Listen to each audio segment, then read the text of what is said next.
In the days of danger, of ransack, pillage, and plunder, an attack of random violence fell upon an unsuspecting and peaceful village.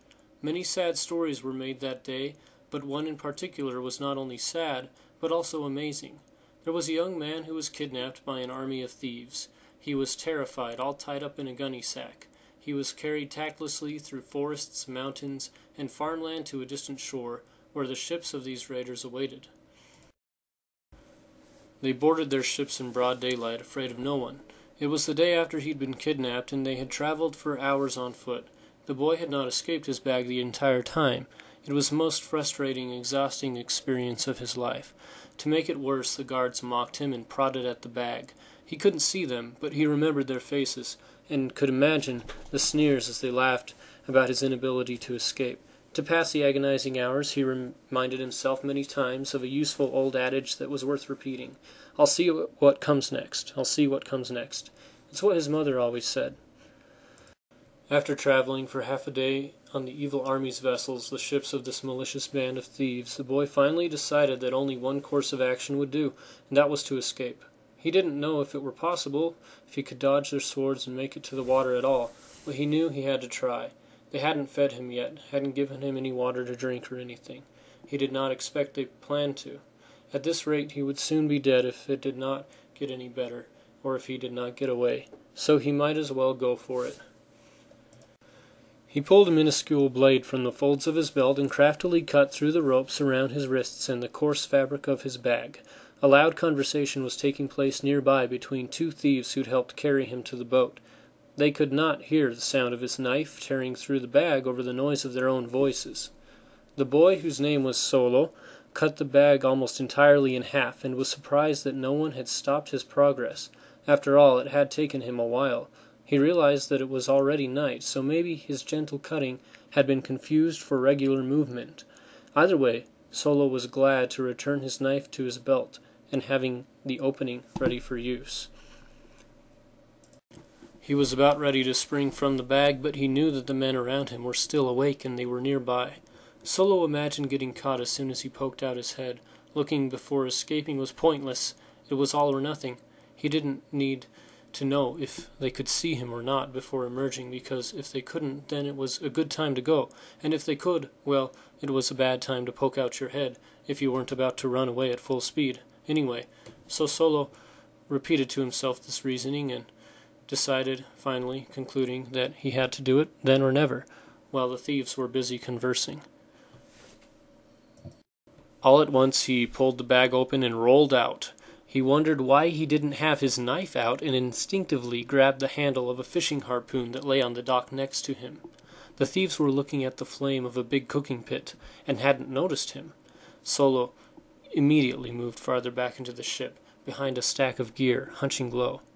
He was close to the rail, and ready to plunge off the side when he realized he could go off quietly.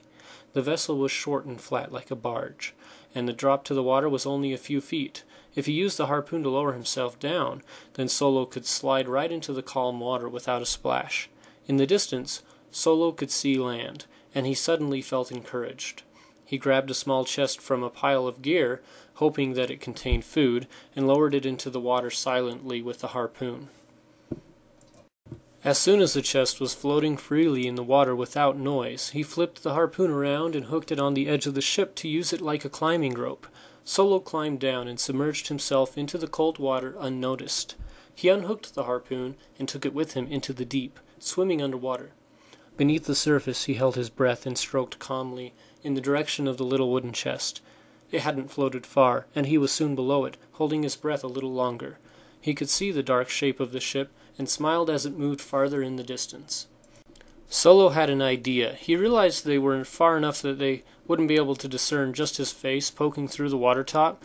Not in the dark, without a searchlight they couldn't, and the chest of wood was floating so low as to create an almost indiscernible profile among the ocean's natural ripples, even on the calm water day. Solo decided to risk taking a breath, but only letting his face reach the air. He breathed deeply many times and kicked slowly to keep himself up at the right level. A minute passed as he enjoyed every breath and dodged the water of every tiny wave as he listened to the quiet air. There was no yelling on the boat. so he knew that they still weren't aware of his absence, even as the boat slipped further into the distance. Solo looked up and decided that they were at least 50 paces distant. That was enough for the boat to look a fraction of its original size, so Solo felt the beginning of safety. He decided to angle away from the boat and kick a bit more vigorously. This would help him make the best use of his time until they knew that he was missing. It wasn't long before he heard yelling as he had expected. "Where's that boy? He's got away!" The ugliest sounding of the thieves was yelling. The words sounded distant, especially as Solo had his ears under water, but it couldn't have been too far away. Solo continued doing almost the same thing as before. He breathed with only his face above the water surface, but he did stop kicking. The argument amongst the thieves stalled the process of them looking for Solo. It bought him another short moment. Their shouting continued, but eventually they were trying to focus. He could tell that they were looking at the waves, trying to decide which little ripple was actually his head, which one was the chest, and which one was just a wave. They were looking for the chest just as much as him. Apparently it was important to them. Solo paid very close attention to their voices and realized that they weren't getting any louder, so they weren't getting any closer to him. In fact, the voices began to fade. The direction that Solo was moving not only created more distance between himself and the pirates, but also brought him closer to the shore. He soon understood that this was some part of his homeland, because the mountains were shaped in a very familiar way. They weren't the mountains near his house, of course, that he was used to looking at, but they were still a shape that would only be found in his country. He tried to imagine where he was, but he simply had not traveled enough in his short life to know how far he was from the village or in what direction.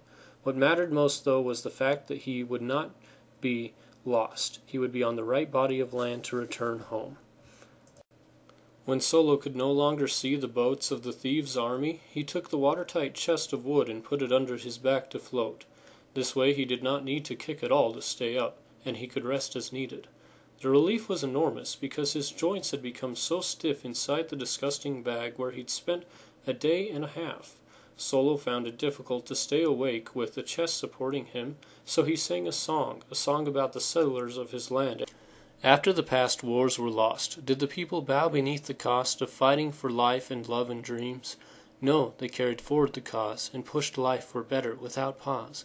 Give me place amongst that crowd, I will play the trumpet loud. Give me peace among the people of majesty, I'll share the reaping. He couldn't remember any more than that, and he thought he might have been getting it wrong, so he stopped singing until he could think of another song. He thought hard and soon began to dream. He had thought himself to sleep, floating with the buoyancy of that random wooden chest beneath his back.